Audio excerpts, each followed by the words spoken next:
Yeah, what is good, everybody?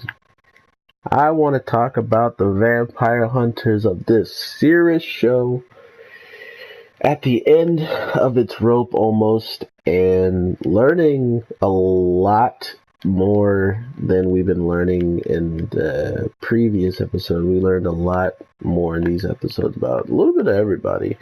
And I think we might be getting into a backstory next time, but that has not been seen yet for me. I wouldn't be surprised though if we saw more of like his dad or maybe even the vampire guy's backstory, because this week seeing my boy Yuri pretty much about to awaken to maybe what he's supposed to truly have, we get a little bit more confirmation as to why this character seemingly kind of looked a lot different than his brother. Not only did he look different than his brother, um, he kind of had like some interesting attributes that people in the clan had those attributes, but not as much as he did. And we find out that his dad is like the chosen of his, of like his kind. And because of it, I'm guessing when he had kids, more of whatever was passed down throughout the generations of people who are supposed to be able to seal up the ark are the ones that were really kind of secretive, and the ones that are kind of probably the outgoing type. But now that we see that his father was really the one who wanted to see change and see different outcomes coming for certain things that happen within the village, it was nice to see that whatever you kind of come from in these types of, like, some shows and sometimes not other shows, but wherever you kind of come from is really it's in your DNA to act a certain way when things are like offered up to you or the situation arises, things like that. And I feel like with this series, whenever he is giving these, options, he is trying to do the best thing, but at the same time, they usually never let him have his cake and eat it too. There's always something that gets in the way, and there's always someone that might be too strong and, can have their way with getting bypast him. But when we first kind of got to know what was the problem with him, we kind of just figured he was bitter, he was mad. He, is someone who's lost his family and doesn't have anyone that's actually related to him alive until he met his brother, who's a vampire now, the one thing he's been sworn to kill. It made a lot more sense that he was half human and half whatever the clan, the Sirus or whatever the clan is called. That it kind of gave us more of a reasoning to why he might be nice to humans, or that he might want to feel accepted by them and things like that, because his mother was human, and from what we saw, it did seem like that. But then seeing him and seeing how much of whatever he took after his dad was in there, it made a lot more sense that he wasn't human. But then seeing his mom and putting two and two together, that was pretty awesome. The battle this week was super weird with the doctor guy, just monologuing throughout the whole thing. He literally talked all the way until he died. I cannot make that up. This man was long-winded AF, and props to the voice actor who did it, but by God, shut that man up for good, please. But back to Yuri and seeing that he is capturing this beam of light throughout his body or something along those lines, the seal that his father has been protecting the ark. And from what I'm gathering, this vampire who has changed his brother into one, and this vampire who is pushing forward to pretty much save his whole entire clan by maybe cleansing his blood.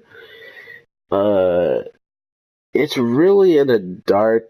It's a lot of gray because from what I'm getting is sure this art can do these things, but there's no actual reference that you can point to if you get what I'm going with it. There's not something that you can be like, oh, you know why the arc actually works? It's because look over there, this guy used it and he became immortal, or he became whatever he needed to be to win, and that's what he wanted. There's no one or thing besides the actual place itself that tells us what it can do or what it's capable of. And I thought that was an interesting way of, all of a sudden the Yuri seeing all these memories, him seeing his father and actually feeling his conscience, not only just feeling it, but his father, I'm guessing, could sense what he was thinking or what he was feeling. So he put out like breadcrumbs or like these really cool looking bubbles, which I thought was a really cool way of doing a flashback / backstory.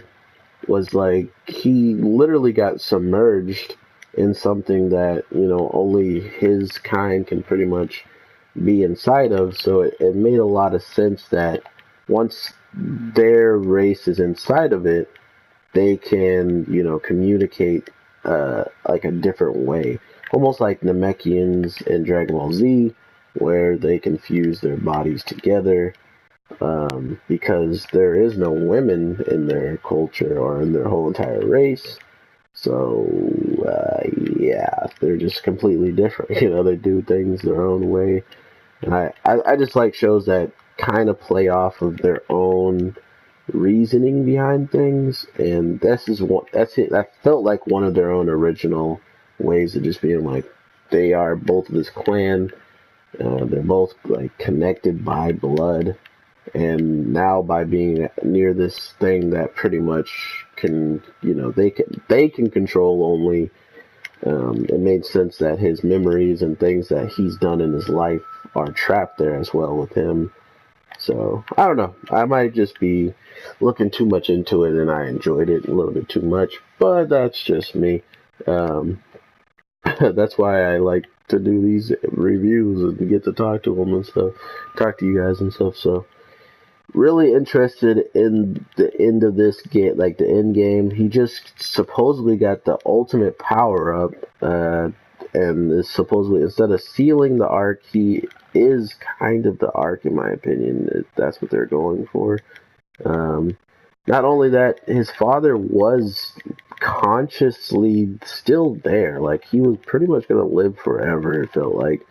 And because of his son taking on all of this, it puts way less strain probably on him, in the sense of he's not literally going to have his conscience there for the rest of eternity, but now he'll be able to rest and have his mind being with his wife and whoever else, from the village, because they all are gone. So that's another really sad part of him learning all that stuff from his son, and then just kind of having to brush it off. Like, the whole village is gone, your wife is gone, your brothers, or one of your sons gone.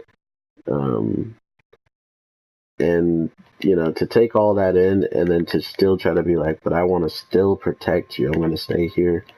It really hit home. Really emotional episode, and I think they really captured it well. I can't wait to, like I said earlier, just to see where they kind of end the conclusion of this, because as of right now, I do want to see an end, but at the same time, if he absorbed all the power and the arc is not something that can physically be taken from this area anymore, and you have to, necessarily go through, him, you have to go to him to even attain it. it makes me just think that they have some other things in mind, or things that can be down the line. Unless this power is so powerful, it takes our boy Yuri out, which that would also hurt pretty bad. So, with that, everybody, I am going to end it there. I hope you guys enjoyed. I'm still working on how I want to review these videos. I might just come on with whatever energy I got, or whatever I feel like, going into details or not going into details and just laughing at crazy stuff that happened. I might just give you guys a little bit of it all. I'm not really sure. Still trying to balance out the channel. Still trying to see when people join and if they like certain content or whatnot. But I'm going to end it there. I am probably about to start up another video, so if you aren't subscribed, make sure you do and hit that bell. You'll be notified as soon as I drop another video. So with that, I will talk to you guys in the next one. Take care.